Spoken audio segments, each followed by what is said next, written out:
Detroit Den 313. We are back. Stephen Will talking that Detroit Lions football. Before we get going, do not move forward without banging that subscribe button. And don't forget that bell icon so you don't miss any of our new content. Steve, we're about to talk some nonsense.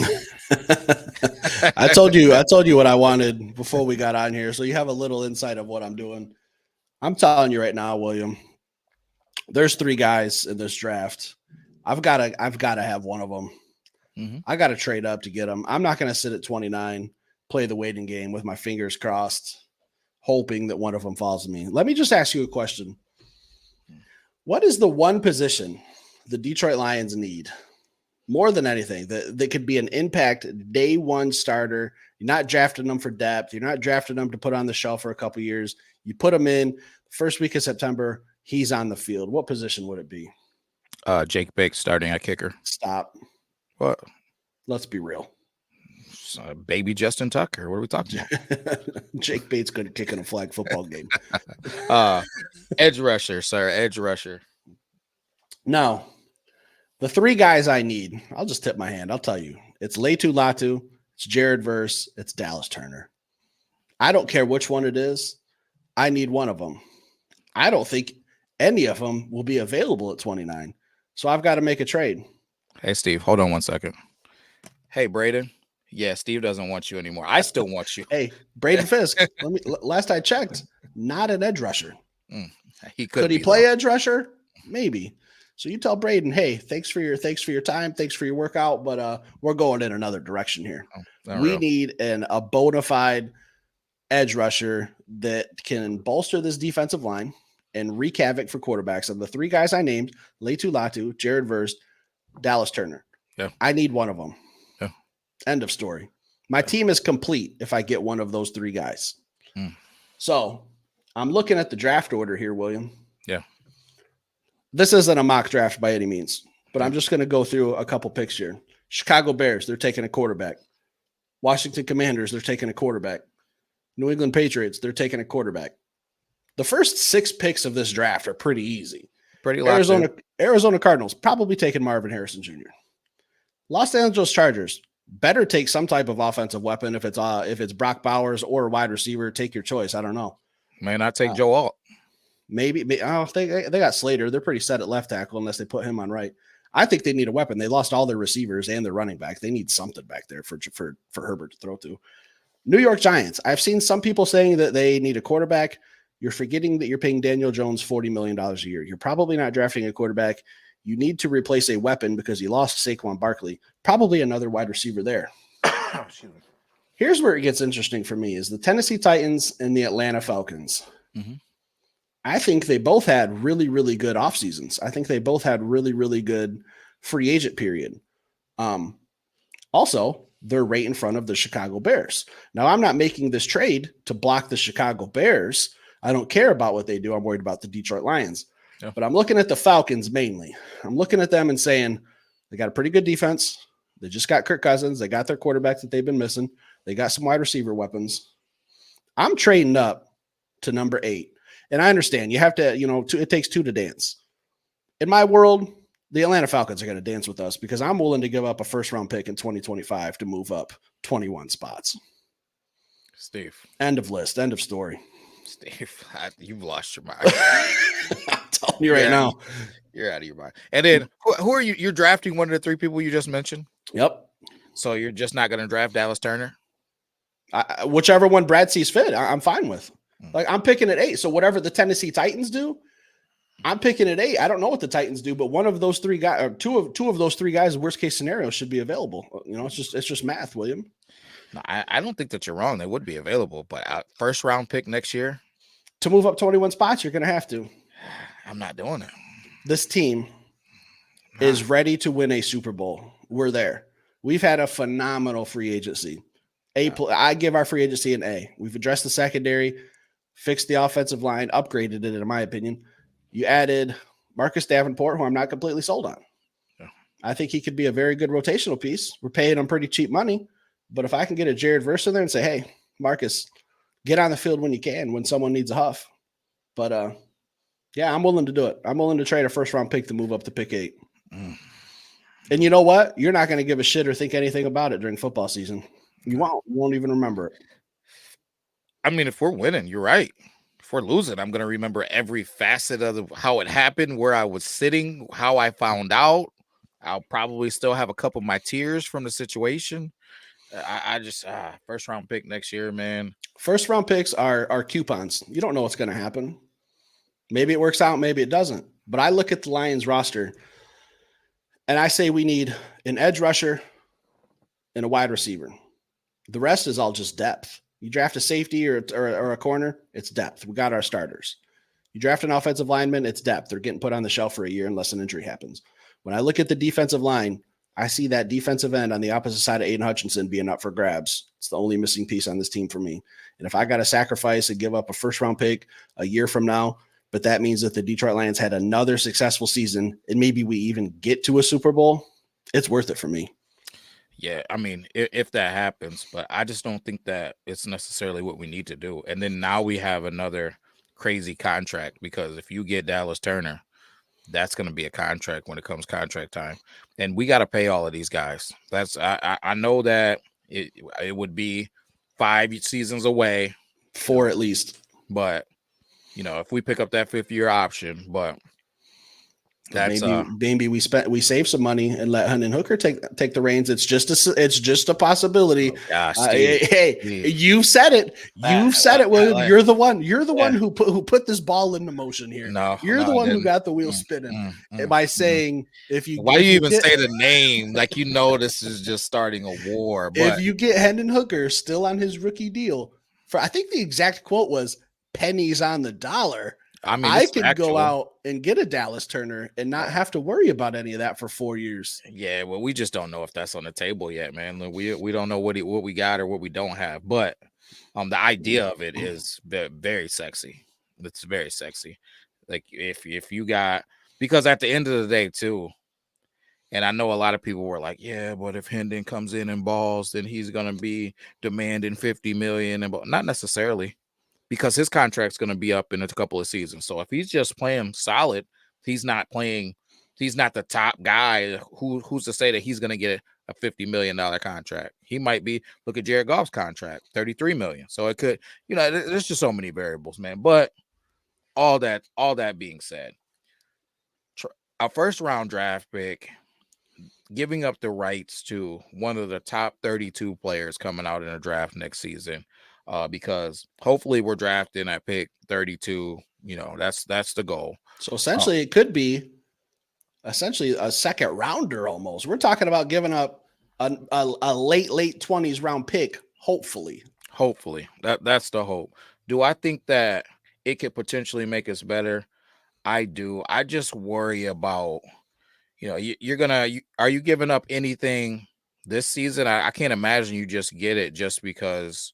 Like, are you giving away a second rounder this season, or a third or fourth, where we don't got a fourth or something? Houston Texans didn't. That's what I'm living off of. They didn't give up that for Stephon Diggs. So I'm not going to say the market is set because it's a different type of scenario. But if I got to give up a first in 2025 and maybe a fifth in 2026, buddy, I can't get to the podium fast enough to take one of those 3 guys and say, hey, it's Sunday morning. I have Jared Verse, DJ Reader, Aleem McNeil, Aiden Hutchinson lining up against offensive linemen and dominating. Jared Verse wins his one-on-ones. Latu Latu wins his one-on-ones. Who are you double teaming? You got to double team someone. The matchups are not in another team's favor. Got Jack Campbell, Alex Anzalone running around, a revamped secondary. Buddy, I'm not worried about 2025. I'm not saying we got to mortgage everything and go all in, but if this is a missing piece, I'm pulling the trigger.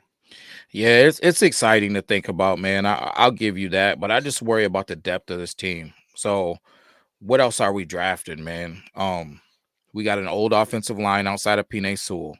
We still haven't solved that Sam linebacker issue that we have. So we got to solve that this year. That's another position. Our cornerback situation is a scratch and a sniff away from being Will Harris being back on the field. Our safety situation is very, in a very similar situation. So it's I think when Brad Holmes talks about it, he talks about never am I ever looking at our roster and saying, "Oh, man, we're good, we're solid." He's always trying to make it better, have depth. He's always thinking about not what this team looks like at the beginning of the season, but what does the team look like in November. That's what I worry about. We're a little light at the safety position. Still haven't found a Sam linebacker. We still need an edge rusher for depth or to take over for Marcus Davenport. Our offensive line is super old, and the depth of it is really scary. We got Zittler on a 1-year deal. We got Graham Glasgow on a 2-year deal. You got Frank Ragnar playing with one toe. Just giving up the opportunity to say, what if Frank says, "Hey, man, I'm hanging him up." Now you're going into the next season without a center. You know what I mean? Like it's because you're essentially hoping that second round pick will be a guy that's serviceable enough. That takes all of the big dogs off of the board from this year. You're taking Graham Barton off the board. You're taking Jackson Powers Johnson off the board, and you're going with, hoping somebody in that second round of next year's draft is serviceable to be able to step in. Like, those are the things that worry me. But at the end of the day, it's a boom or bust scenario, man. You're saying, hey, I'm going to maybe get that piece in the second or third round that's going to be able to step into those offensive roles, or maybe I can get a Zach Zinner. He steps in at guard, and I move Graham Glasgow over, and I beg Zittler to play one more season. Like, I'm not saying that there's not solutions there. It just scares me, man. It scares me.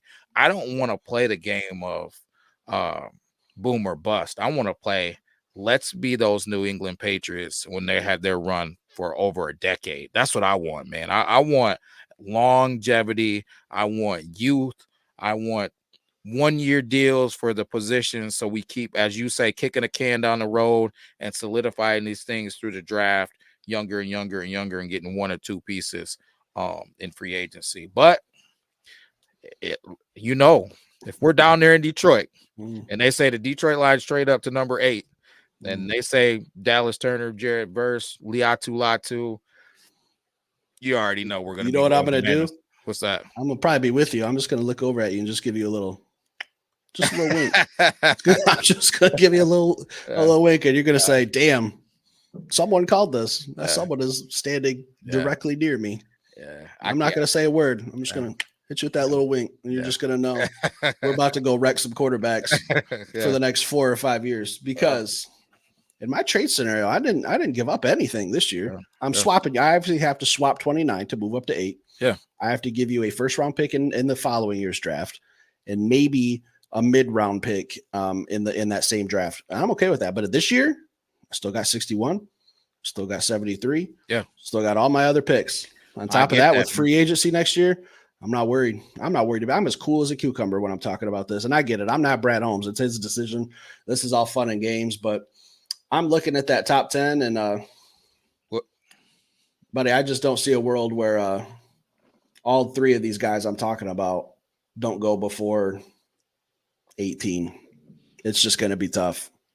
Without doing a full mock draft, I could see a lot of teams on this list that I'm looking at needing edge rushers, because you can never have too many edge rushers. That's the name of the game. It's an offensive league. The only way you can slow it down is by putting the quarterback on his ass. That's something that the Lions struggled with last year, other than Aiden Hutchinson. Ali McNeil was second in the team with sacks. And I'm not saying Jared Verse is going to come in, be rookie of the year, all that, but I think he puts up Chase Young type numbers that he did as a rookie, something around there, 7.5 sacks. And that's all I need from him this year, and just grow from there.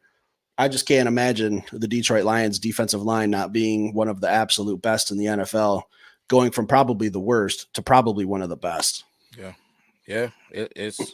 It's definitely something to think about, man. Like I said, that's my only worry, man, is that how does it affect the longevity of the team? Not having that first round pick, and not giving too much away as far as where my mindset is, as far as the mock drafts. But I will say, and in our mock drafts, we just draft, but kind of my mindset in real life is acquiring more assets, or at least one more asset. It's kind of what I first see the Lions doing, acquiring one more asset. And if they do that, I think that it'll offer us the ability to be able to get guys that are versatile. So I want guys that can play guard and center. I want guys that can play safety and corner. I want guys that can play the edge and linebacker.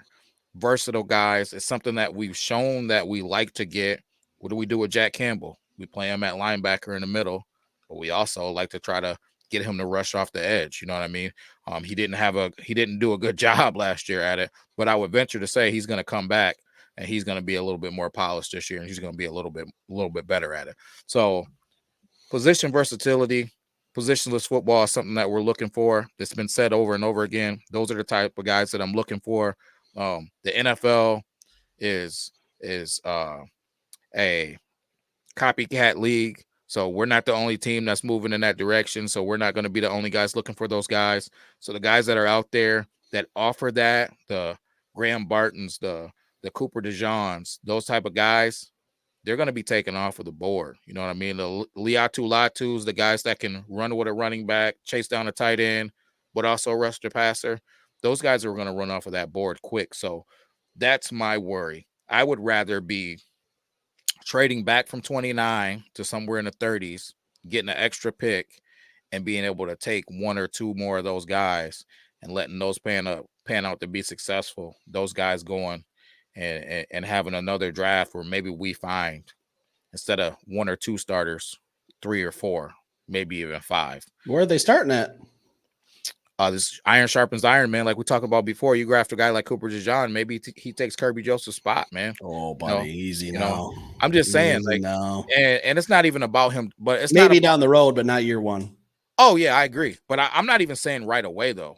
I'm just saying we keep saying we want iron sharpens iron, so we want those guys to be going at it at practice and the cream to come to the top, man. And that's what I want to see. I don't want to see guys, hey, every other cornerback on our roster is dead, so you just have to start, even if the football's bouncing off your face. You know what I mean? Like, take Max Melton round 3, problem solved. Bada bing, bada boom. Yeah, so it's like Max Melton won't be there round 3. Round 2, take him. Yeah, but it's a matter of getting those guys in there to compete. Iron sharpens iron, and if we go for broke, man, I just don't know if we'll necessarily have that depth. I trade up for Jared Verse, Letu Latu, Dallas Turner, pick 8, give up 29.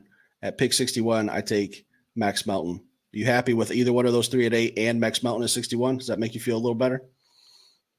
It does. Say it. It doesn't, but I'm gonna give too much. I'm gonna give too much, but it doesn't. You lie like a bed. I promise. I promise. Now, is it exciting? It absolutely is exciting. Absolutely. And would I be? Are those 2 players that I absolutely love? So, are you worried about the offensive line? I don't want to give too much. I go get Carson Barnhart in round 3. There's options, Will. There's options everywhere. There's 100% options, and there's a bazillion different ways that you could do this thing. But the way that I have kind of that 90% that we kind of talked about, and that I had locked into my brain, I need one more piece to be able to do it, and that's going total opposite of where my mind is all. But that, like I said, if it happened, I'd be looking like this. Cheeks would be hurting. I'd be ordering my kid a Dallas Turner jersey or Liatu Latu jersey, and we'd be going nuts, man. Here's the thing. This is my closing. If I were a lawyer, this would be my closing argument. Talk to me.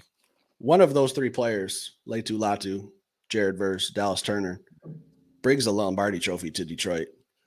I think the players, everybody else we've mentioned, our starting depth chart is locked in. That defensive end, Marcus Davenport, that's up for grabs. Yeah. It's a question mark. I think any one of those 3 guys is an upgrade. Dependability. I don't have that gut feeling with Marcus Davenport that he's playing 17 games. History's just shown me that.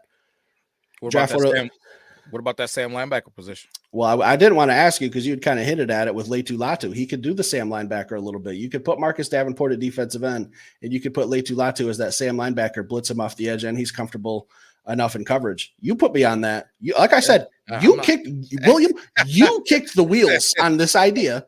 You will take responsibility for the heat that I'm going to get because you put a little spin on my brain. I started thinking, man, that defense. I do love it. That's the only position the Detroit Lions have that is not 100% locked in. Our starting offensive line set, secondary set, quarterback set, wide receivers set, running backs set. This is all pending injury, but starters, assuming everyone stays healthy, only position up for grabs is that defensive end spot. Go fix it. Go get one of the big dogs. No more playing around. Give up something in 2025. Keep all your picks this year. Max Melton in round 2. One of the Michigan offensive linemen round 3. Grab a receiver in round 5. I just solved all of our problems in 20 minutes, William. Yeah, you're not going to have the receiver you want around 5. If Joe Biden wants to call me, I can solve America's problems too. That might take me a lot longer than 20 minutes, but I'll eventually get the job done. Yeah, no doubt. I dig it. All right, guys. I know this is a little far-fetched, but this isn't something I'm not serious about. If the Detroit Lions trade up to pick 8, I just think that them or the Tennessee Titans, 7 or 8, are probably the first 2 teams that are willing to do a little business because they had very good off seasons. They might want to add some picks. They got their quarterbacks. They're set. If they could add some more capital for the future, I think they'd be willing to deal. Again, my math might be off on what it might exactly take, but I think I'm in the ballpark and I'm willing to do it. This isn't some bullshit that I'm just spewing. I want this Detroit Lions team with a parade on Woodward sometime next February. End of story. Then you won't be thinking about, the 2025 draft, we don't have a first round pick. I don't give a damn. I got a Super Bowl ring on my finger. I think one of those 3 guys puts us over the hump. Our free agency was phenomenal. So leave some comments down below. Let me know how you feel. Call me an idiot. I'm ready for it. Hit that like button. Stick around. Subscribe. We'll be back later with some more content. Peace.